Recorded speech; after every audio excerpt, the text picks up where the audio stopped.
In the mid-1700s, the construction finished of what was the biggest brick building in Europe at the time, known as the Royal Hospital Haslar.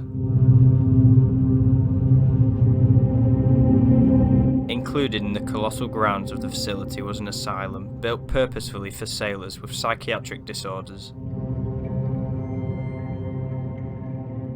The historic structure played a massively important role in medical science through its time. Here, the cure for scurvy was discovered and the country's first blood bank was built. Haslar has been closed since 2009 with a tight security unit on the property, meaning we had to access the hospital in the night and wait for the earliest light to explore it.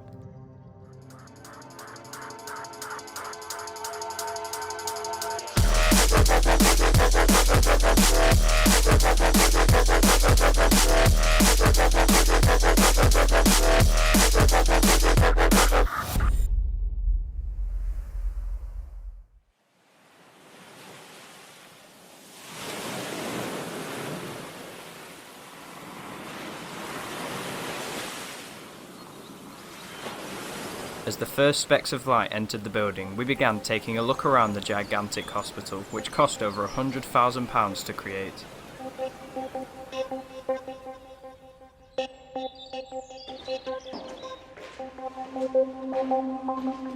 Surrounded by huge prison-like walls and fences, it was no easy feat getting inside the structure, but we just about managed it, the utter darkness not helping at all. On the fence lines are night vision cameras too, which can be controlled and turned by the security.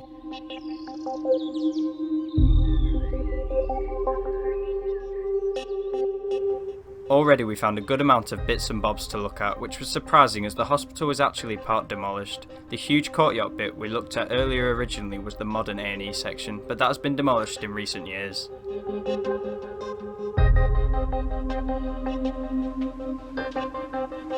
The structure we are in is set to become flats sooner than later, but for now it is still in a good hospital state for us to explore.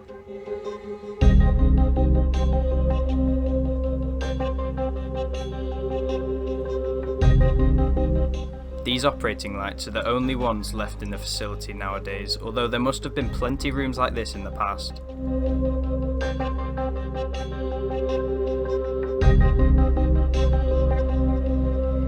As you heard earlier in the video, the hospital is right next to the south coast, on a little bit of land coming off of England. In the 1700s, the only way to access the building was by boat, and that is what patients were transported on, until a bridge was built in 1795, providing a direct link.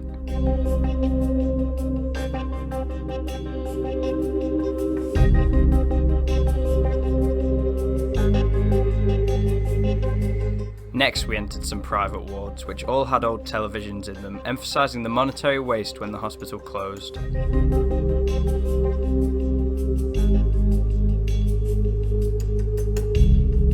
On the doors to these rooms we could still find the names of the patients that were last treated inside.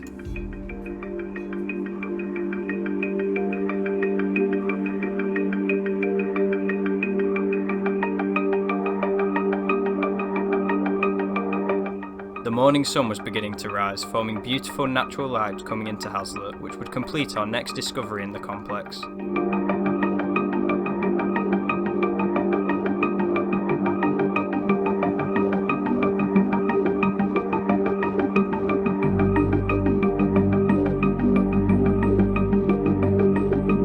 Surprisingly, every single part of the medical equipment was left behind at this hospital, like these old MRI scanners that weren't moved because they were outdated.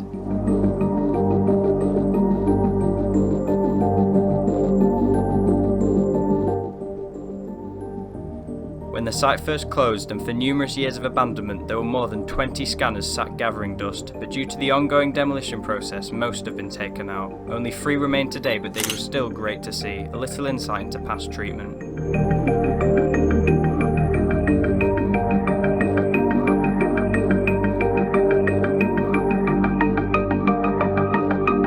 A laboratory still had a lot of stuff in too, some flasks with deteriorating chemicals inside them.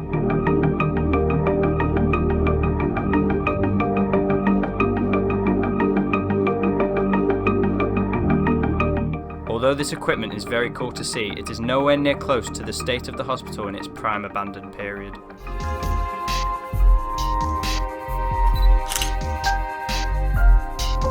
Many consider Haslar to be the best of the best for UK hospitals because everything was left in the facility upon closure. Beds, x-ray machines, documents, the lot.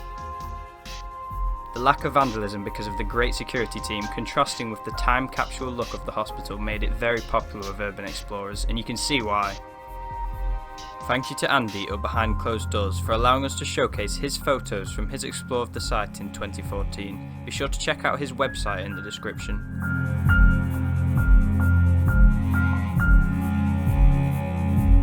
Anyway, we were continuing our wander through the seemingly expanded site as there was still much more we wanted to see. There were two iconic features of this hospital we desperately wanted to see before we left because it is unlikely that any other English buildings of this nature will have them.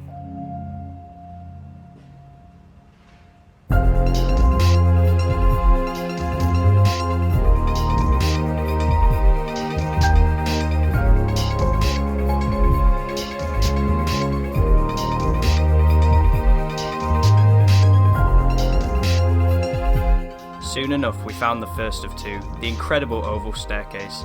The unusual design is very photogenic, going all the way up 5 floors of the main building we were in.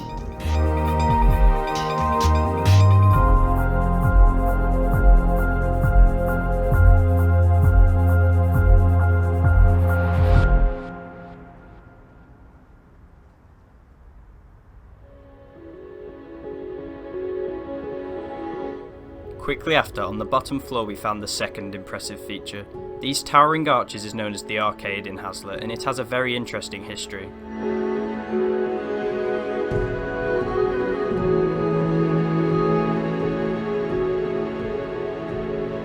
The tracks on the floor is where wounded soldiers would have been wheeled in during the Napoleon and World Wars. When they were brought in, a doctor would inspect the damage and decide whether they would be sent up the stairs and into the hospital to be worked on, but only if the doctor believed these injuries were sustainable. Otherwise, they would be sent back the other way to Haslar's chapel, where they would be prayed for and probably die.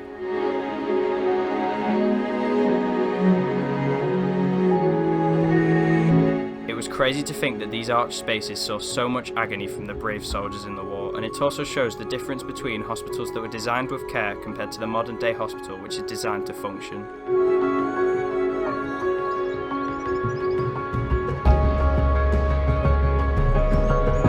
On this thought we left the huge complex and headed to the next location of our southern trip.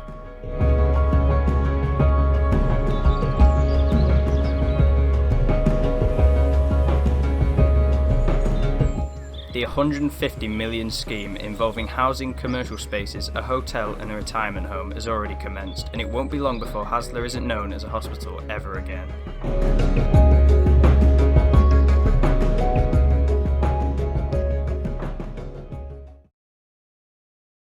We would like to say a huge thank you as we recently reached 5,000 subscribers on YouTube. All the support we receive means unreal amounts to us and we are always grateful. To thank you, here is a quick teaser of some videos we are working on.